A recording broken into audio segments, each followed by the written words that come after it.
Hello guys, hopefully everyone is fine. In today's video we'll be discussing the concept of null production removal. So as you can see in this particular question, we have given when S is generating AB, A is generating S is generating small a and capital S, A is generating null, B is generating null. So we are removing the null productions in this. So removal of null production means we just need to substitute null productions only.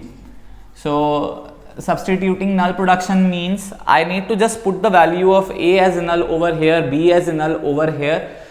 Don't put the values together, just put one at a time, and you see what kind of rules you are getting produced with, and you have to remove some unreachable rules as well. So if you put A value as null, you have got S is generating AB. If you put A value as null, so null concatenated with B is B, right? If you put B value as null over here, null concatenated with A is A. One thing we have done. Now if you might think that why I'm not asking you to put together, you can put together, but you can put over here value as S. Now S value you can always write it as AB. So this answer you can write it as AB. You can put this as null and this as null. So if you put both of them as null, you will get A, right? Apart from that, you are getting these rules AB and AS. Now even if you try this whole scenario and check whether something is reachable or not, A is generating null, we have already removed those.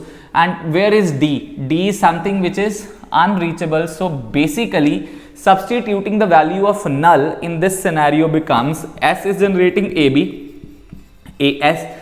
A is put up as null, we got B, B is put up as null, we have got A, and if both of them is put up as AB as null, you have got small a also. So these are the rules without any null productions. So this is regarding null production. So if you like this video, kindly press the like button and kindly like, share and subscribe. Thank you very much.